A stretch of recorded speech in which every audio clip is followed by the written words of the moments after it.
So, Warwick, we've just concluded our interview with Kristin Louise Duncombe, and wow, is my summation of it, which is why I don't give the summations here. You do, because you'll have something much more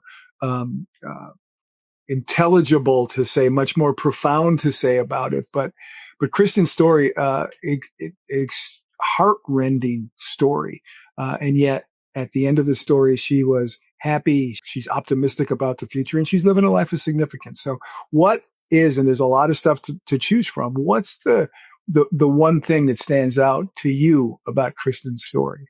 What's heart-wrenching about Kristin Louise Duncombe's story is she was a child of parents that were diplomats. They were in the U.S. State Department, and they were living at the time in Africa, the Ivory Coast.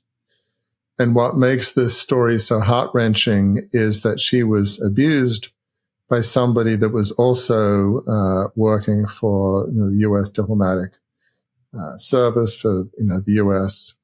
Government. And he was somebody that was well known to, the small circle that was in the U.S. Embassy in Ivory Coast. He was this fun-loving person that everybody liked.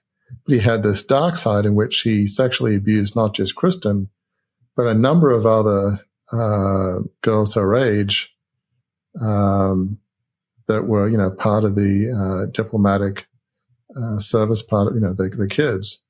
And as horrifying as that abuse was, what was worse from Kristin's standpoint is the U.S. State Department, as then was in, I think, sort of early 80s, they did nothing. They swept it under the rug, much as some people in some churches, some other institutions, Hollywood have done. And he was called back, but he wasn't reprimanded.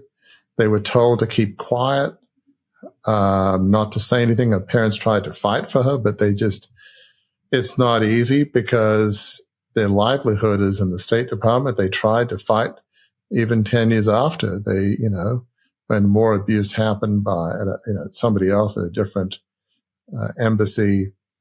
They tried to fight for Kristin. What was horrifying is the State Department did nothing. And to this day, there's been no apology. She's not looking for money. She's looking for justice, for an apology.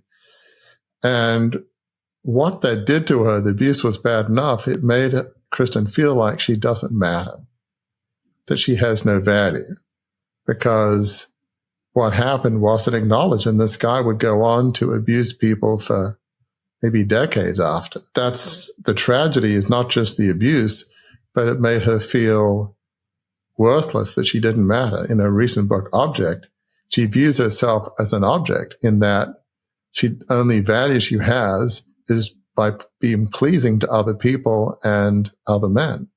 If she makes them happy, she has some value. But feeling an object, it makes you feel that you have no inherent value.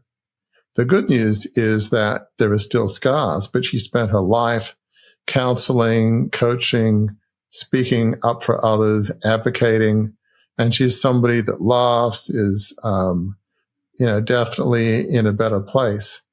But the tragedy is just the pain that she went through of feeling that she was an object without value, which has colored her relationship with other people and men for decades. So that's the tragedy of what happened. So I guess the summary is the abuse was horrific. The cover-up for her and the lack of recognition, it made it, in her words, so much worse. And that's what's so tragic.